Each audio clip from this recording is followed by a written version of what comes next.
माधव को, ईश्वर को, श्री कृष्ण को लेकर चलेंगे तो आपके सारे रास्ते साफ होते जाएंगे, दरवाजे खुलते जाएंगे। और माया, माधव को तो आपने छोड़ा, कृष्ण को छोड़ा और माया को पकड़ा तो माया तो बांधती है।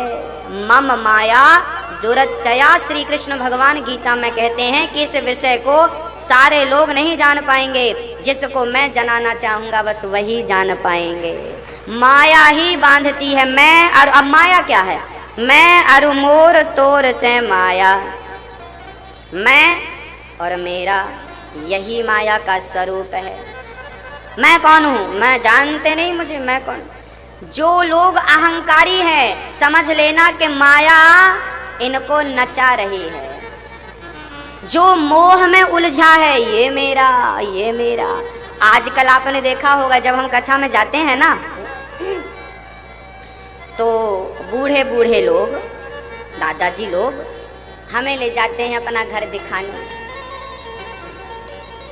महाराज जी ये घर हमने बनवाया है, मेरा घर है, 4 बच्चे हैं, चारों बच्चों को एक एक घर बना के हमने, आइए जरा देखिए, ये हॉल है, ये बेडरूम है, ये किचन है। और वो भले कुछ दिखाए ना दिखाए, लेट बात जरूर दिखाते हैं। सबसे पहले शुरू वहीं से होता है, ये जरूर देखिए, ऐसा लग रहा है कि यहीं इनको सोना खाना है। ये लेट बात है, पता नहीं कैसा संबंध होता है आदमी का। सारे लोग हमें ये तो दिखाते हैं कि ये हमारा बेडरूम है, ये किचन है, ये हॉल है, ये लाइट बात है। किसी ने ये नहीं दिखाया कि महाराज जी भगवान से प्रेम भी इतना है, ये भी देखिए। धन कितना है सबने बताया, उस कृष्ण से प्रेम कितना है किसी ने नहीं बताया। तो धन क्या काम का है? चले जाओगे, जो कमाया है सब धरा रह जाएगा। इस धरा का, इस धरा पर सब धरा रह जाएगा।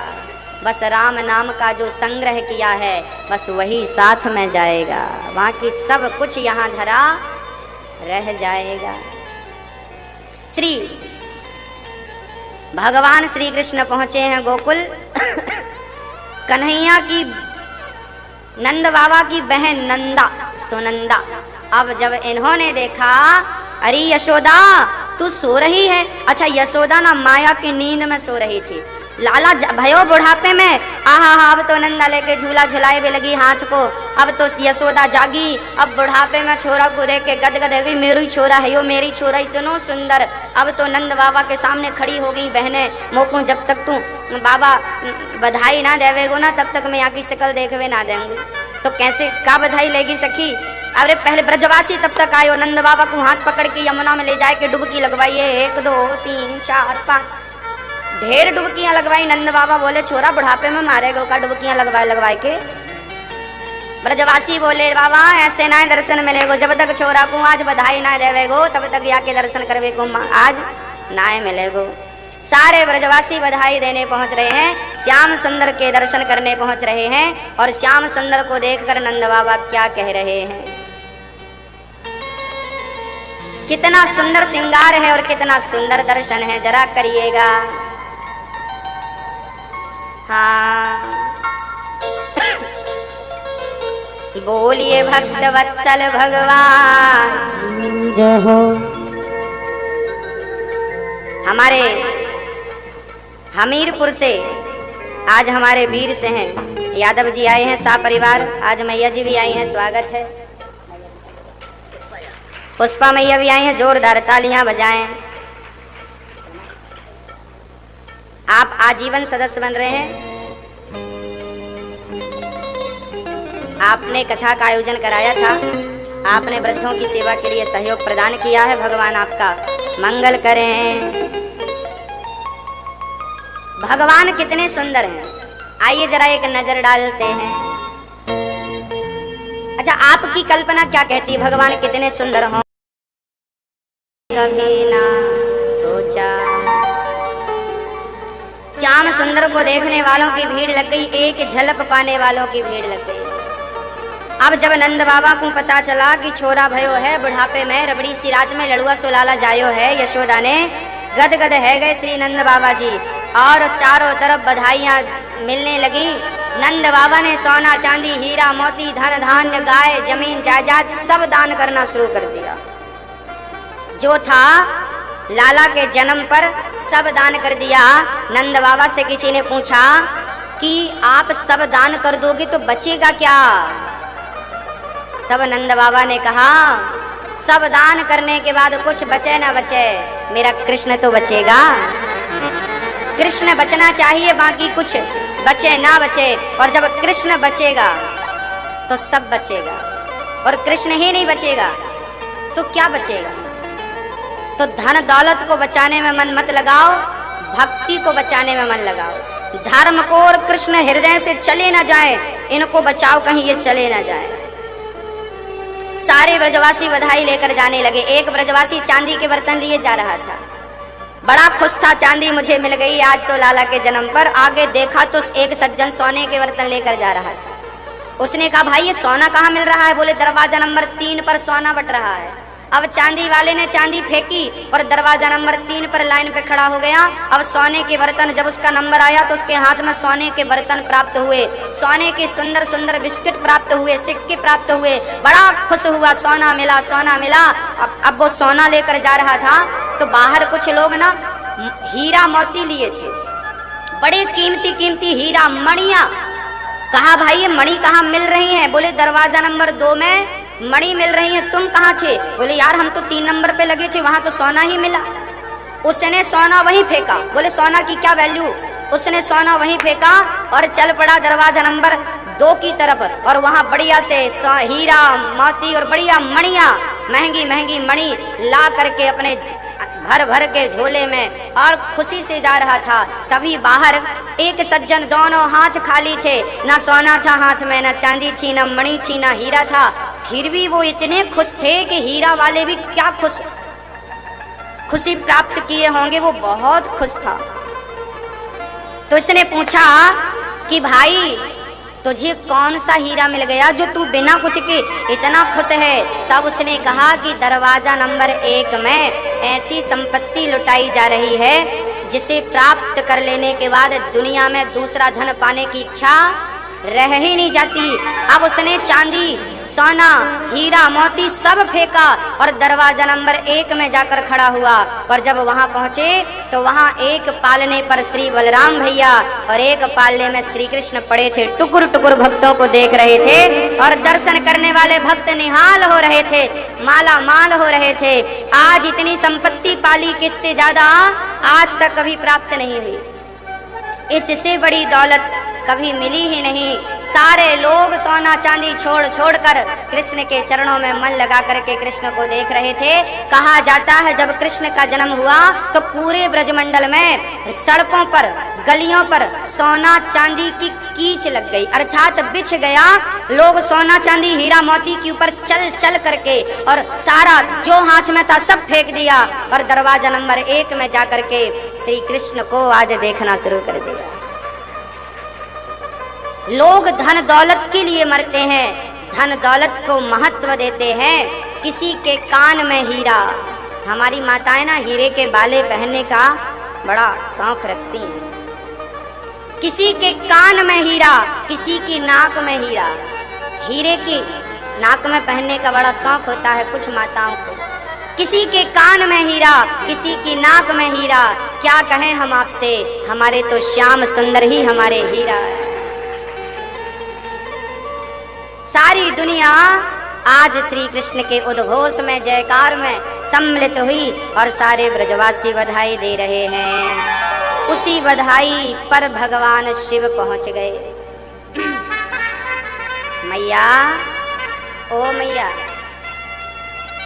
मुझको एक बार लाला को दर्शन कराए दे।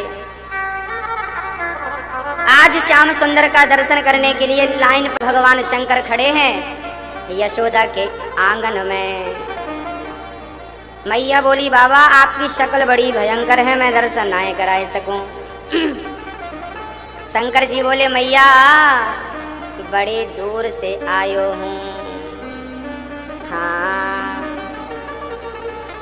आशा लेकर बड़ी दूर से दर्शन करवे आयो। आशा लेकर बड़े दूर से दर्शन करवे आयो। मेरो इष्ट जगत को स्वामी सोतन गोद खिलायो। जाके दर्श बिना मोहि कलना मेरो ललना। मैया बोली लाला मैं दर्शन आए कराए सकूं बाबा, इतनो भयंकर रूप है थारो, छोरा देखेगो डर जाएगो। शंकर जी बोले मैया जब तक तू दर्शन ना कराएगी मैं तेरे द्वार से हटूंगो ना। मैया बोली तो बाबा बैठो रे, मेरे घर ऐसे 40 द्वार हैं, मैं दूसरे द्वार से चली जाऊंगी। अब तो शंकर जी बैठ गए। अब जब मैया ने दर्शन नहीं कराया तो भगवान शंकर ने निवेदन किया प्रभु आप ही दर्शन दो। भगवान कृष्ण रोने लगे और जब रोता हुआ देखा तो मैया दौड़ कर गई, श्याम सुंदर को हृदय से लगाया, दूध पिलाया, पर वो रोना बंद नहीं किए। तब शंकर जी स्वयं कहने लगे मैया अब ये रोती जावेगो। मैया बोली का है गो लाला रोएवे लगो। शंकर जी बोले भयो कुछ ना है, आपको भूत लग गए। अब तो मैया घबरा गई, मेरे छोरा को भूत लग गए, अब उतरेंगे कैसे। शंकर जी बोले चिंता क्यों करती है मैया, मैं बैठो तो हूँ, या छोरा के भूत उतार बेकू, मैं तो उतारूंगा या के भूत। शंकर जी मैया बोली बाबा आपसे भूत उतारनो आए। शंकर जी बोले हम तो अच्छों के भूत उतार देते हैं, आपके छोरा के क्या कहें, तो फिर लाओ।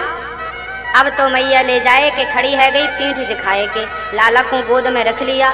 शंकर जी बोले जब तक छोरा को मुख नाए दिखाओगी ना मैया तब तक या के भूत नाए उतरेंगे, और तुम ऐसे पीठ दिखा के खड़ी रहोगी ना तो छोरा के भूत उतर जाएंगे और तुम्हारे ऊपर चढ़ जाएंगे, तुमको लग जाएंगे। अब तो मैया डरी और मुंह दिखा के खड़ी है। शंकर जी बोले मैया जब तक हमारी गोद में नाए लाएगी तब तक मैं आके भूत नाए उतारूंगा। शंकर जी मैया बोली बाबा दूर से भूत उतार दे। शंकर जी बोले दूर से भूत उतारवे वालों मंत्र मुझको याद ना है, मोकू तो वो मंत्र याद है जो तू गोद में देगी तो भूत उतरेंगे। मैया ने गोद में दिया और जैसे ही श्री कृष्ण आज भगवान शिव की गोद में गए, खिल खिला के हंसने लगे। आज भक्त भगवान की गोद में है, आज भगवान भक्त की गोद में। खिल खिला के हंसने लगे, लो मैया छोरा के भूत उतर गए। शंकर जी दर्शन कर रहे हैं और मन ही मन कह रहे हैं प्रभु जब आप राम बनकर आए थे तब हमने हनुमान बनकर आपकी बहुत सेवा की थी, तब आप श्री कृष्ण बनकर आए हैं, अब बताइए हम क्या बन जाएं कि आपके पास रहें, आपसे दूर रहने का मन तो करता नहीं। अब कन्हैया ने सारा से कहा आप देख लो आपको क्या बनना है। तब फिर भगवान शंकर जी ने बहुत सोचा, तब पता चला कि मैं बांसुरी बन जाऊंगा। तो कन्हैया के हाथ में ये जो बंसी है ना, ये बंसी और कोई नहीं, शंकर जी ही बांसुरी के रूप में भगवान के हाथों में रहते हैं। भगवान से एक पल का भी वियोग आपको बर्दाश्त नहीं है, इसलिए आपने बांसुरी का अवतार लेकर और श्री कृष्ण के कर कमलों में पहुंच गए। बोलिए शंकर भगवान की। शंकर जी का बड़ा अद्भुत दर्शन हम सभी ने किया। भगवान शिव वहां से गए हैं। श्री कृष्ण के हाथों में जो बांसुरी है वो कृष्ण का शिव का अवतार है और शंकर जी ने ही बांसुरी गिफ्ट की। कोई आपसे पूछे कि कन्हैया जी के हाथ में ये बंसी है, ये बांसुरी किसने दी, तो आप कह सकते हैं कि भगवान शिव ने दी और शिव ही बांसुरी बनकर उनके हाथों में पहुंच गए। अब भगवान 6 दिन के हो गए हैं। पहला दिन बीत गया बधाई में, दूसरा दिन बीत गया नाच गाने में, तीसरा दिन बीत गया गालियों में। भाई बच्चा होता है तो हमारी माताएं गाली गाती हैं, हाँ? एक दूसरे को प्यार की गालियां देती हैं। वो सारा चल रहा था ब्रज में। उसी क्षण अब कंस मथुरा का राजा बड़ा भयभीत हुआ कि भाई मुझे मारने वाला तो प्रकट हो गया है, योग माया ने कहा है वो हमें मारे उसके पहले हम उस बालक को मार डालें।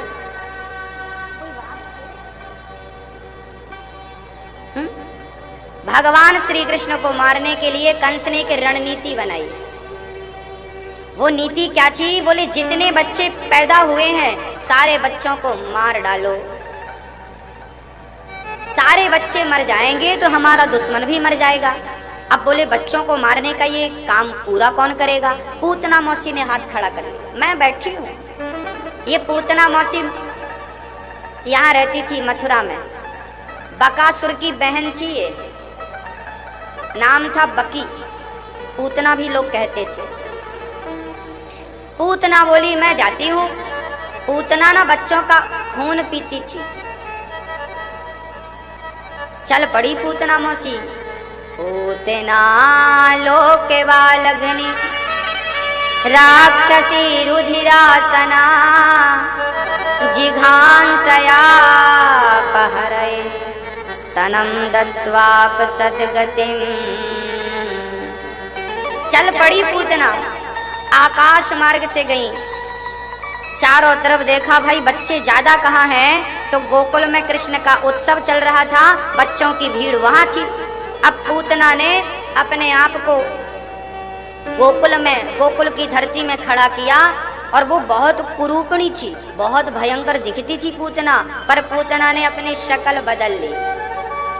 पूतना माया जानती थी और माया से आप शक्ल बदल सकते थे, पूतना ने बदल लिया। बहुत गंदी दिखती थी, पर आज ना कृष्ण को मारने गई है तो बड़ी सुंदर बनकर गई है, बढ़िया गोरी, इतनी सुंदर के साक्षात लक्ष्मी जी आ गई।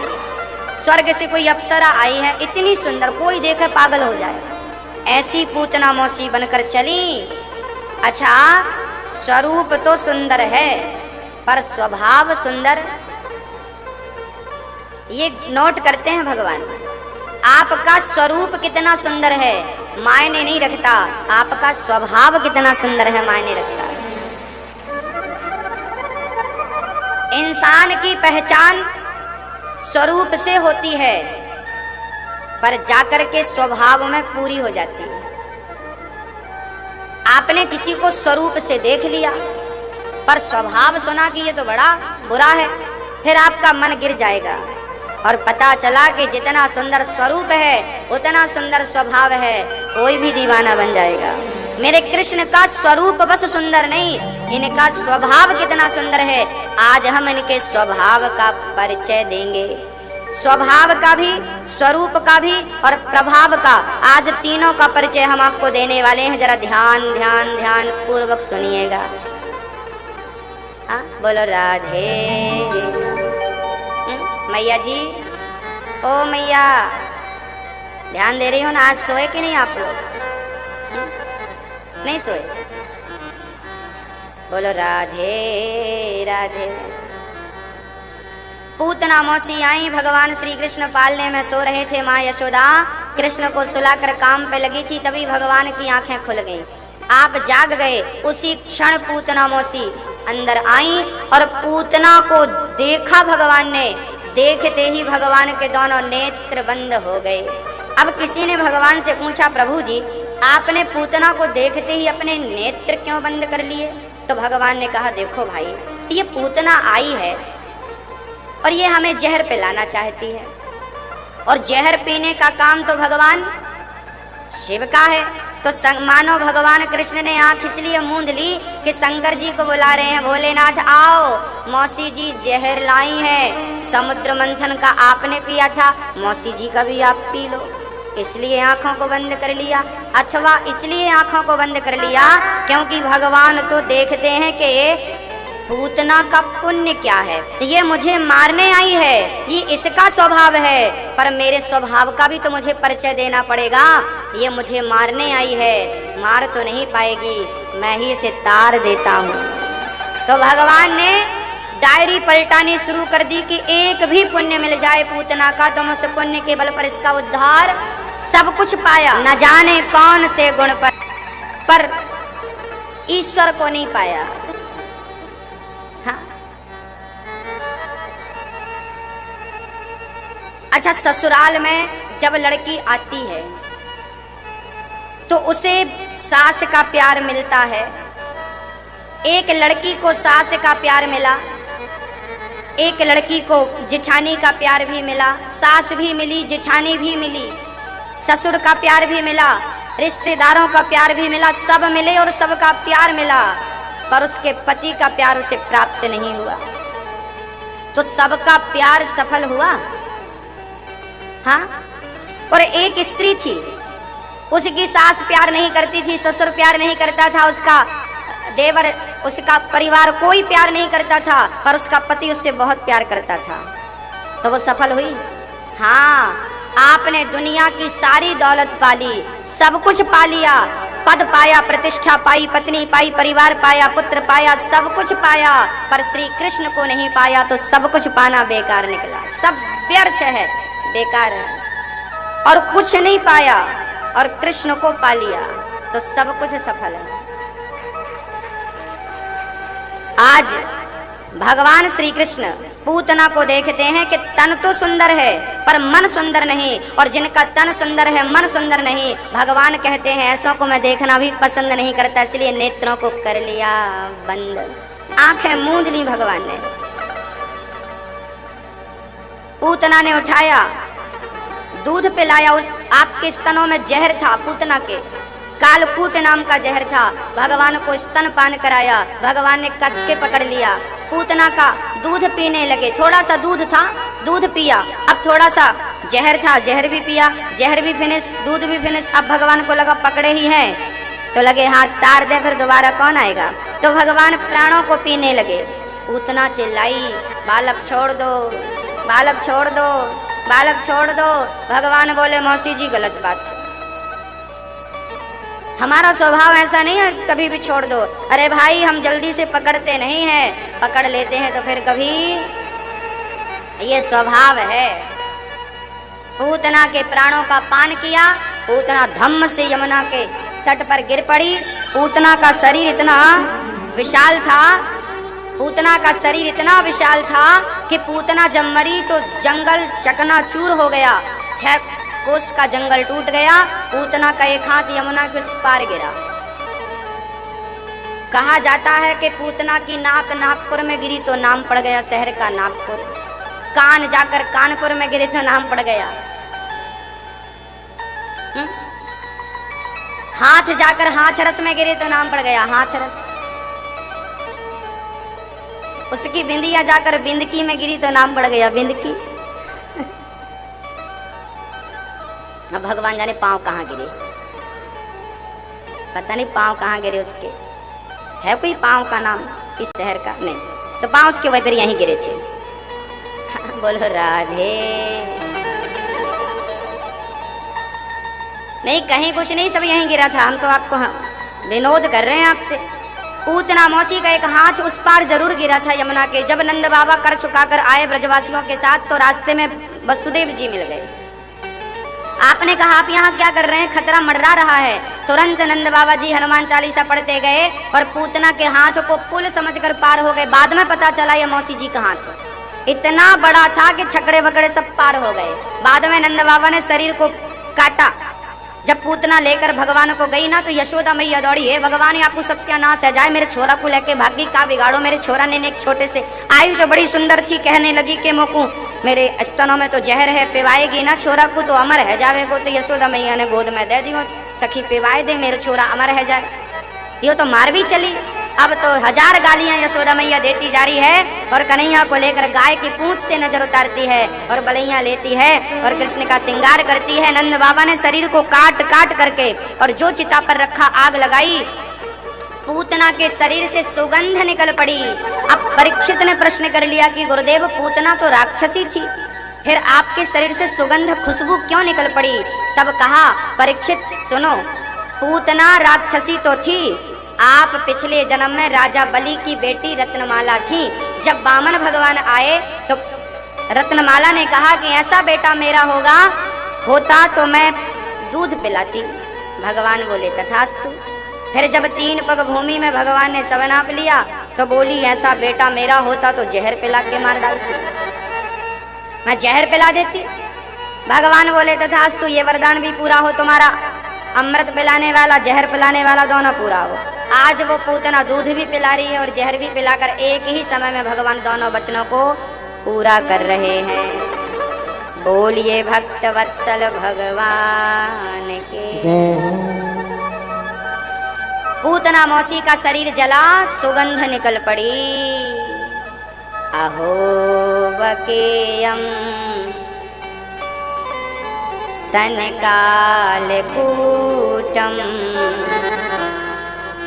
जिघांसया पाययदाप्य साध्वी लेभे गतिं धात्युचितां ततोऽन्यं कम्बा दयालुं शरणं व्रजेम। पूतना भगवान को मारने आई और भगवान ने पूतना को तार दिया। भगवान ने पूतना का उद्धार कर दिया, उद्धार कर दिया। जो जहर पिलाने आई जी भगवान ने उसका भी उद्धार कर दिया, उसे भी तार दिया।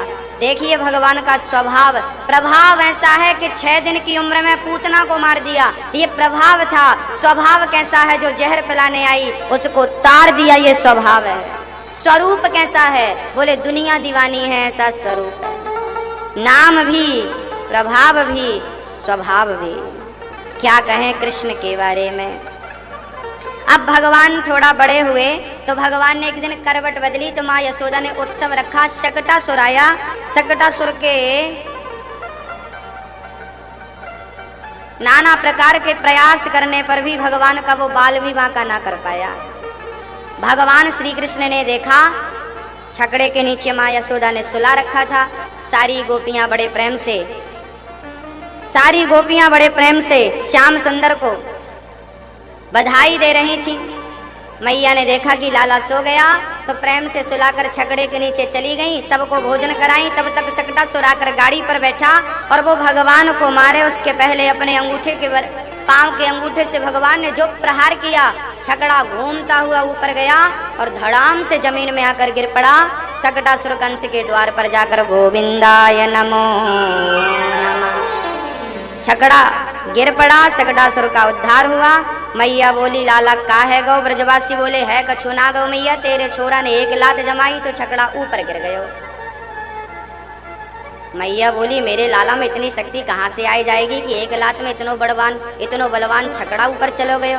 मैया को कुछ समझ में ना आयो। एक दिन भगवान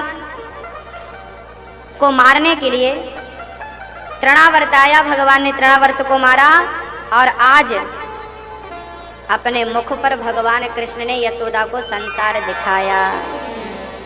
एक दिन गर्गाचार्य जी आए वसुदेव जी के कहने से गोकुल। गर्गाचार्य जी से नंद बाबा बोले महाराज मेरे बच्चे पर जब से जन्म लिया है कन्हैया ने तब से बड़े बड़े संकट आ रहे हैं, कृपा करो कि ये संकट टल जाएं।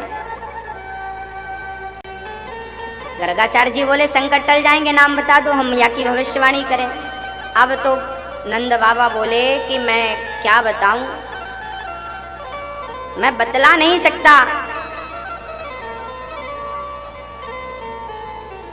गर्गाचार्य जी बोले नाम बताओ। गर्गाचार्य जी से कहा नंद बाबा ने नामकरण हुआ नहीं, आप नामकरण कर दो।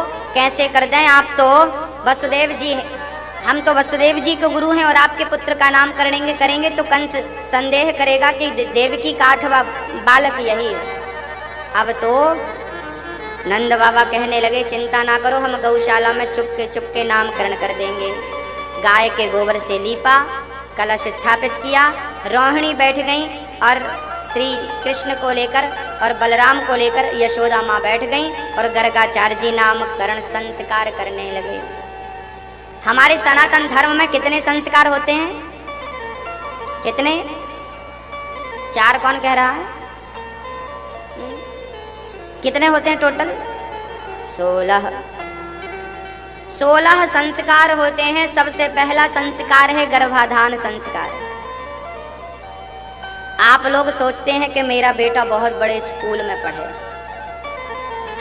आपकी इच्छा होती है कि मेरा बेटा अच्छे स्कूल में पढ़े, अच्छी शिक्षा प्राप्त करे। याद रखना मेरी माँ, अच्छे स्कूल में दाखिला दिलाने से बच्चे की कीमत नहीं बढ़ती, बल्कि अच्छे संस्कार देने से बच्चे की कीमत बढ़ती है। संस्कारी है तो सरकारी स्कूल में भी पढ़ जाएगा, योग्य है तो सरकारी से भी पढ़ लेगा, और नहीं तो पढ़ तो रहे हैं बच्चे। आज जितने प्राइवेट स्कूल में बच्चे पढ़ रहे हैं, बड़े बड़े कॉलेज में बच्चे पढ़ रहे हैं, महंगे महंगे कॉलेजों में माँ बाप कमा के बच्चों को ही पढ़ा रहे हैं। 100 में से 80 बच्चे बहुत पढ़ लिख करके कुसंस्कारी हो रहे हैं, संस्कारहीन हो रहे हैं। आपने बच्चों को देखा होगा कहीं भी चले जाइए, किसी भी शहर में चले जाइए, किसी भी शहर में आपको नज़ारा मिल जाएगा। एक हाथ में चाय की प्याली होती है, दूसरे हाथ में सिगरेट होती है। एक हाथ से सिगरेट पी रहा होता है, दूसरे हाथ से चाय पी रहा होता। उसको लग रहा होता है मैं बहुत अच्छा कर रहा हूँ, पैसे का सदुपयोग कर रहा हूँ, पैसा होना है ना मेरे पास। तो सिगरेट पियो, शराब, महंगी से महंगी शराब, जितना पढ़ा लिखा आदमी होगा आज उतनी महंगी शराब पी रहा होगा। मजदूर आदमी तो लाल वाला पी लेता है, सस्ती वाली, पर जितना अमीर होता है वो उतनी महंगी पीता। अब ये बताइए कि बच्चों के चरित्र को देखकर आपको क्या लगता है कि इन्होंने क्या पढ़ा, और स्कूल में जो पढ़ा है उस पढ़ाई को आप रियल जिंदगी में उतारेंगे कैसे? आपने भी पढ़ा होगा, हमने भी पढ़ा है, आपको भी पढ़ाया गया है समकोण, ये समकोण बनाइए, ये षटकोण बनाइए। हाँ, समकोण और षटकोण तो हमने भी पढ़ा है।